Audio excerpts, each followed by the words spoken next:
দুনিয়ার ভিতরে আপনার বাবা ডক্টর যখন ওনারা বোর্ড মিটিং বসায় যখন চিকিৎসা দিয়েছেন আমাকে, তখন তো অনেক বিগ বড় বড় ডাক্তাররা হচ্ছে যারা বাংলাদেশ থেকে বাইরে গিয়ে চিকিৎসা দেয়, তারাই হচ্ছে আমার এই সার্জারি গুলো হচ্ছে সম্পূর্ণ করছে। কিন্তু একসময় শুনেছিলাম যে জুনিয়র সাকিবকে বিদেশে চিকিৎসা না করলে এই জিনিসটা ঠিক হবে না এবং এটা ঠিক হতে হতে প্রায় 1-1.5 বছর টাইম লাগবে, কিন্তু এত তাড়াতাড়ি আসলে ওই জিনিসটা শোনার পরেই তো হচ্ছে আমাদের বাংলাদেশি যে ডক্টর তারা হচ্ছে ভোট মিটিং বসাইছে। আমি বলছি আপনাদেরকে, ভোট মিটিং বসানোর পর বিগ যারা অনেক বড় বড় সিনিয়র ডক্টর ইভেন হচ্ছে পরিচালক আছে, পুরা ডিরেক্টর আছে, ওনারা বসে, তারপর হচ্ছে আসাদুজ্জামান স্যার, ইভেন হচ্ছে বিধান স্যার, এরা বসে হচ্ছে আমার এটা গুরুত্ব দিয়ে আর কি কাজটা করছে, যার কারণে আমি আগের জীবনে স্বাভাবিক জীবনে আর মহান সৃষ্টিকর্তার অশেষ রহমতে আমি পুরোপুরি সুস্থ হয়েছি। আপনি কিভাবে বুঝতে পারলেন যে আপনি বাবা হবেন?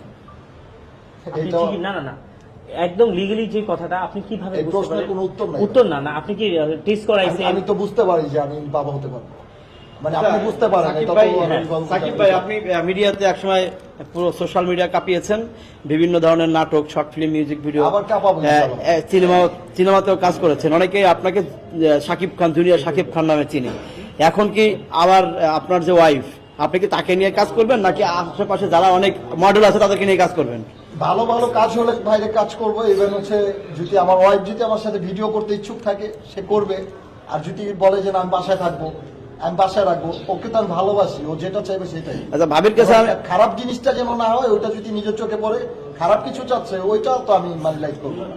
ভাবির আচ্ছা, শেষ প্রশ্ন আমি করেছি, আমার সাথে কোথাও ঘুরতে যাবে, আমার সাথে ভিডিও করবে, এটা স্বাভাবিক ব্যাপার। ভাবির কাছে একটা প্রশ্ন করি, সাকিব ভাইকে নিয়ে আমি নিজে অনেক গানের মডেল করেছি, তো একটা সময় দেখা যাচ্ছে যে সাকিব ভাইয়ের যে ঝামেলাটা হয়েছে, যার কারণে সে কিন্তু বিভিন্ন ধরনের সিন ক্রিয়েট করেছে। রোমান্টিক ফটোর সময় মেয়েদেরকে অনেক সময় বিভিন্ন ধরনের শর্ট দিতে হয়, সেই ক্ষেত্রে কি আপনার কোনো আছে কিনা, মানে কোনো ঝামেলা হবে কিনা, বা আপনার কোনো মত আছে কিনা? আমার ওর প্রতি অনেক কনফিডেন্স আছে, কারণ ও 100টা মেয়ের সাথে কাজ করলেও ওর মাইন্ড সবসময় ঠিক থাকবে। সাকিব জেলে গিয়েছে কি জন্য, যদি একটু আপনি বলতেন, আপনার মুখ থেকে শুনতাম, তারপরে আমরা অন্য কোশ্চেনে চলে যেতাম।